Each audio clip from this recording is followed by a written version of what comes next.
नमस्कार दोस्तों, मैं मयंक आपका स्वागत करता हूँ अपने स्टडी चैनल में जिसका नाम है स्टडी विद मयंक। तो आज हम बहुत अच्छा टॉपिक पढ़ने वाले हैं और टॉपिक का नाम है चीन के भारत के साथ संबंध। भारत और चीन के संबंध कैसे हैं। तो आए दिन आप न्यूज़पेपर में देखते होंगे कि भारत और चीन के संबंध कैसे, तो ये संबंध बने कैसे, इनके बारे में हम कुछ पीछे इतिहास के बारे में जानेंगे और फिर मैं आपको बताने की कोशिश करूँगा कि भारत और चीन के संबंध कैसे हैं। तो शुरुआत से भारत और चीन के संबंध अच्छे थे, परंतु बीच में खटास आती रहती है और उन खटासों को दूर करने के लिए भारत और चीन साथ साथ काम करते रहते हैं। तो आज हम जानते हैं इन्हीं संबंधों के बारे में, किस प्रकार से यूएनओ का जो चीन था यूएनओ का सदस्य बना। ठीक है, हमारे पास जो मैत्री संधि हुई हमारी चीन के साथ। ठीक है, हमने जो है हमने पंचशील पर हस्ताक्षर किए, कैसे पंचशील पर हस्ताक्षर किए, इन सब चीज़ों के बारे में हम जानने की कोशिश आज करेंगे इस वीडियो के माध्यम से। तो चलिए आ जाइए डिस्कस करने की कोशिश करते हैं चीन के और भारत के संबंधों के बारे में। तो आ जाइए समझते हैं चीन और भारत के संबंधों को। चीन और भारत के संबंधों के बारे में अगर मैं बात करूं तो चीन, देखो शुरुआत में क्या हुआ था, पहले भारत आज़ाद हुआ था, बाद में चीन आज़ाद हुआ था। आपको ये पता होना चाहिए। चीन जो है 1950 के आसपास आज़ाद हुआ था, भारत 1947 के आसपास, जबकि बोला जाता है चीन 1949 में आज़ाद किया। अच्छा, चीन अगर इतना पीछे आज़ाद हुआ तो भारत से विकसित देश अर्थव्यवस्था कैसे बन गया, सबसे बड़ा प्रश्न ये उठता है। देखो चीन ने क्या किया, पश्चिमी साम्राज्यवाद के उदय से पहले भारत और चीन दो ही महाशक्ति थे जो एशिया में माने जाते थे कि यही दो महाशक्तियाँ हैं। देखो क्या होता था, अन्य जो देश थे वो चीन को अपना हफ्ता देकर, हफ्ता से मतलब भाई लोग होते, भाई को हफ्ता देकर, तो चीन को जो हफ्ता देकर काम चलाते थे। क्यों हफ्ता देकर? क्योंकि चीन ही एक ऐसा साम्राज्य था जिसकी जो कहते हैं ना पहुँच, ये दूर दराज इलाके थे, मंगोलिया, यहाँ तक ताइवान, तिब्बत, ये सब अपना गुजारा करते थे। परंतु भारत कभी ऐसा नहीं करता था, क्योंकि भारत में भी जो भी शासक थे उनका भी साम्राज्य दूरों तक फैला होता था। तो ना कभी चीन ने इधर बढ़ने की कोशिश की और ना भारत ने कभी इधर जाने की कोशिश की। तो दोनों आपस में एक दूसरे को अच्छी तरह से समझ नहीं पाए और दोनों क्या कर रहे थे, दोनों आपस में समझने में दोनों का हेरफेर हो गया। भारत भी अनेक राजवंशों साम्राज्य प्रभाव उनके राज्य से बाहर भी रहा था। भारत और चीन प्रभाव सिर्फ राजनीतिक नहीं था, यह आर्थिक, धार्मिक और सांस्कृतिक भी था। जैसे देखिए, बौद्ध धर्म हमारे यहाँ भी है, बौद्ध धर्म चाइना में भी है, और चाइना पूरा बौद्ध धर्म पे टिका है। बौद्ध लंबी चाइना है, पूरा बौद्ध धर्म पे ही टिका हुआ है चाइना। तो कह सकते हैं कि हमारा सांस्कृतिक जुड़ाव भी उनसे रहा है। ठीक है, चीन और भारत ने अपने प्रभाव क्षेत्र के मामले में कभी नहीं टकराए। चीन और जो भारत है अपने प्रभाव क्षेत्र के मामले में कि ये क्षेत्र मेरा है, ये प्रभाव कभी नहीं टकराए। लेकिन ऐसा पुराने इतिहास में नहीं, अभी रिसेंटली ये सब देखने को मिलता है, चीन और भारत क्षेत्र में टकराते रहते हैं। अगर रिसेंटली मैं एक एग्जांपल दूं तो लद्दाख का एग्जांपल देता हूं आप लोग को। तो लद्दाख का जो पार्ट है अपना, लद्दाख के पार्ट में चाइनीज़ सेना आक्रमण करती रहती है। चाइनीज़ सेना आक्रमण करने का मतलब है कि अपने क्रॉसिंग लाइन करती है। अभी कुछ दिन पहले चाइनीज़ प्लेन भारत के 50 किलोमीटर के अंदर सीमा में आकर उड़ रहा था, जब हमारा फाइटर जेट उड़ा तो वो अपनी सीमा से वापस चला गया। तो इस तरह से चीनी प्रभुत्व देखा है, और जिस तरह से कोरोना वायरस का समय चल रहा है तो चीन का प्रभाव देख सकते हैं। ठीक है, तो धीरे धीरे क्या हुआ, चीन ने क्या किया, चीन और भारत ने अपने प्रभाव क्षेत्र के मामले में कभी नहीं टकराए। इसी कारण दोनों के बीच राजनीतिक और सांस्कृतिक प्रत्यक्ष संबंधी समिति ही थी। परिणाम यह हुआ कि दोनों देशों एक दूसरे से ज़्यादा अच्छी तरह से नहीं जान सके, और 20वीं सदी में दोनों देश एक दूसरे से टकराए तो दोनों ही एक दूसरे के प्रति विदेश नीति विकसित करने में मुश्किल आई। 20वीं सदी की शुरुआत में आपने देखा था 1962 में चाइना से जंग होती है, 62 की जंग होती है, जिसमें हम हारते हैं। नो डाउट हम हारते हैं, क्योंकि हमारे पास हमने उतनी साजिश नहीं की थी। क्योंकि हमने क्या किया था, आपको मैं स्पेशली बताना चाहूँगा, चीन ने हमारे साथ क्या किया था पता है। चीन ने उससे पहले ही 1956 के अप्रॉक्सीमेटली चीन ने हमसे एक समझौता किया था जिसे हम लोग पंचशील समझौता कहते हैं। अब पंचशील समझौता नेहरू के समय हुआ था। तो पंचशील समझौते में क्या था कि यहाँ पर दोनों में चाओ इन लाई और नेहरू के बीच हुआ था। तो नेहरू या शास्त्री जी के, मुझे क्लियर नहीं है, देख लेना आप लोग, नेहरू या शास्त्री जी के बीच हुआ। तो दोनों में बहुत चीज़ें बातें हुई थी कि हम एक दूसरे की सीमा में हस्तक्षेप नहीं करेंगे, हिंदी चीनी भाई भाई हैं, ठीक है, एक दूसरे की अखंडता को स्वीकार करेंगे, मतलब बहुत सारी बातें कही गई। लेकिन चीन ने उसको दरकिनार करते हुए 1962 में आक्रमण किया। आक्रमण क्या था, कैसे हुआ, इन सब के बारे में भी हम जिक्र करेंगे। अंग्रेजी राज्य भारत आज़ाद होने से चीन विदेशी शक्ति से निकलकर बाहर की उम्मीद जगी थी। दोनों मुल्क साथ मिलकर विकासशील देश के खासतौर एशिया भविष्य के तय करने में महत्वपूर्ण भूमिका निभाएंगे। कुछ समय के लिए हिंदी चीनी भाई भाई का नारा भी लोकप्रिय हुआ। सीमा विवाद पर चले सैन्य संघर्ष की उम्मीद को समाप्त कर दिया गया। आज़ादी के तत्काल बाद 1949 में आज़ाद हुआ चीन, और 1950 में तत्काल आज़ादी के बाद चीन ने क्या किया? तत्काल आज़ादी के बाद चीन ने तिब्बत को हड़पने लगा, और तिब्बत को जैसे ही हड़पा उसने, तो अपनी बस्तियां बनाने के लिए उसने वहाँ पर मतलब कवायद चालू कर दी। और जब उसने अपनी बस्तियां बनाने लगी तो वो कहाँ बनाने लगा? भारतीय सीमा में। जैसे भारत और इसके बीच के संबंध को क्या हुआ? गड़बड़ाहट मिल गई। कब गड़बड़ाहट आई? सबसे पहले गड़बड़ाहट 1950 के तिब्बत अटैक पर। भारत और चीन दोनों देश अरुणाचल प्रदेश के कुछ इलाके लद्दाख और अक्साई चीन में प्रतिस्पर्धा के दावे के चलते 1962 में युद्ध हो गया।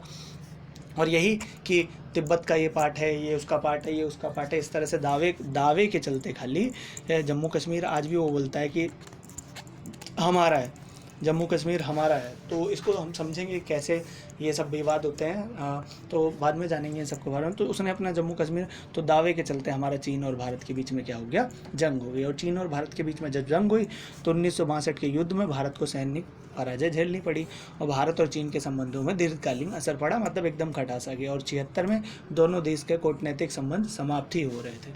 76 तक आते आते दोनों देश के कूटनीतिक संबंध जो थे वो समाप्त हो गए। बाद में धीरे धीरे दोनों ने अपने संबंध को सुधारने की कोशिश की थी। 1970 के दशक में उत्तरार्ध में चीन ने राजनीतिक नेतृत्व बदला। चीन की नीति भी अब वैचारिक मुद्दे की जगह मुख्य मुद्दे होती गए और चीन भारत का संबंध बदलने लगे, परंतु ज़्यादा दिन नहीं था।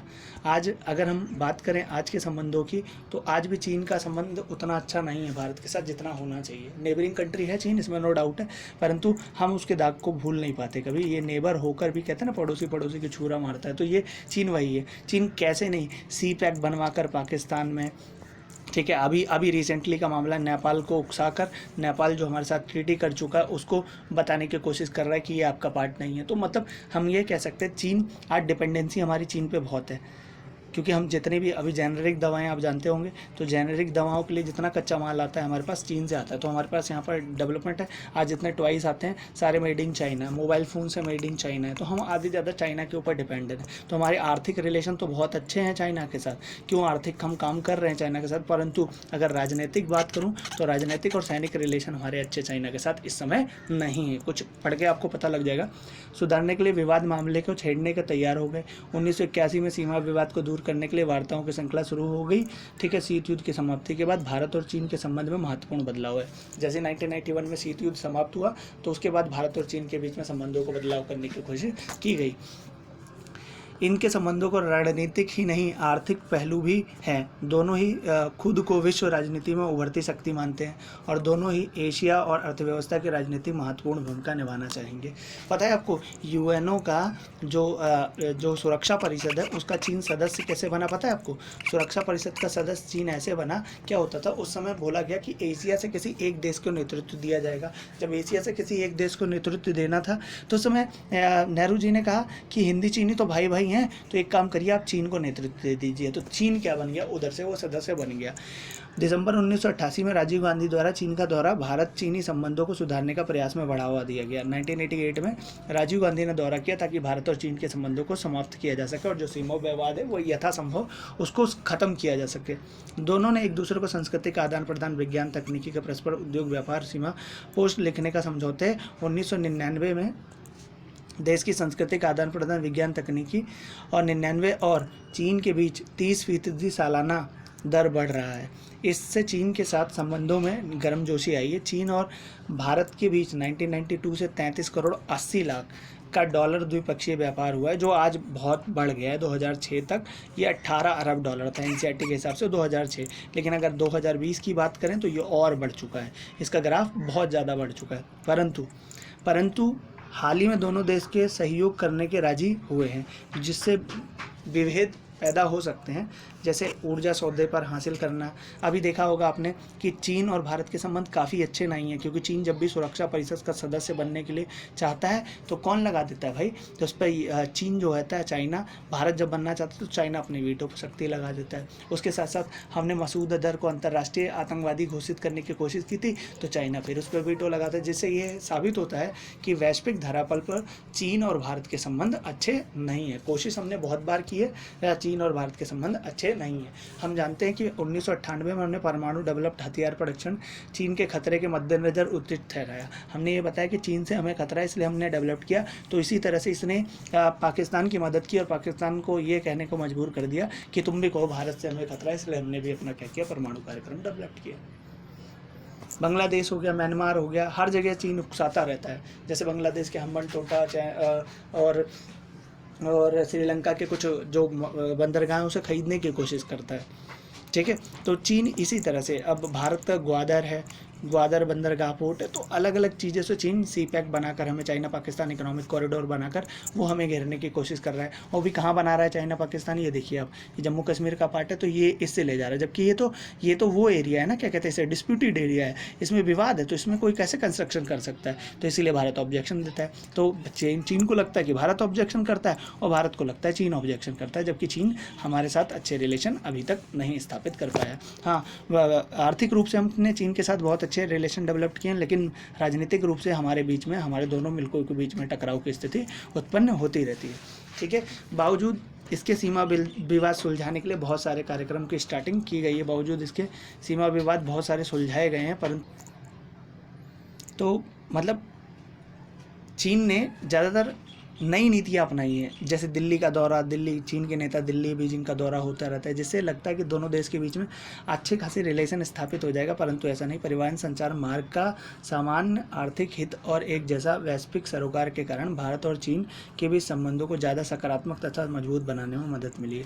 सकारात्मक और मजबूत बनाने में क्या मिली है, मदद मिली है।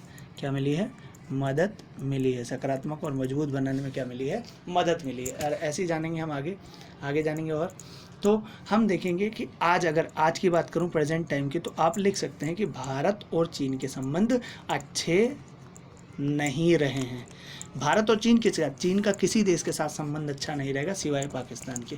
अगर पाकिस्तान के भी साथ अच्छा है तो पाकिस्तान को यूटिलाइज कर रहा है, उसका उपयोग कर रहा है, नहीं तो आज चीन का संबंध किसी भी देश के साथ अच्छे नहीं है। सब चीन को सबके दायरे में घेरते रहते हैं और देखते रहते हैं। चीन ऐसा क्यों करता है, क्या है इसके पीछे चीन की मंशा, वो तो चीन के हमारे जो राजदूत हैं वही बता सकते हैं, परंतु चीन का आज रिसेंटली अगर बोला जाए तो भारत के साथ कोई व्यवहार अच्छा नहीं है, राजनीतिक और सैन्य रूप से।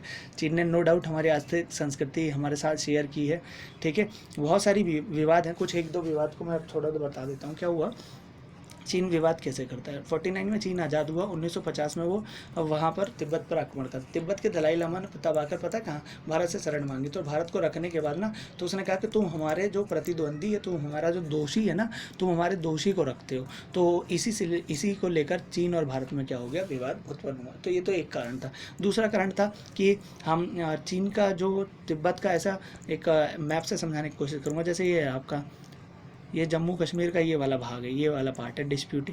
तो ये वाला पार्ट जो है ये तो पाकिस्तान, इसे पोक कहते हैं, और ये जो है अक्साई चीन है ये।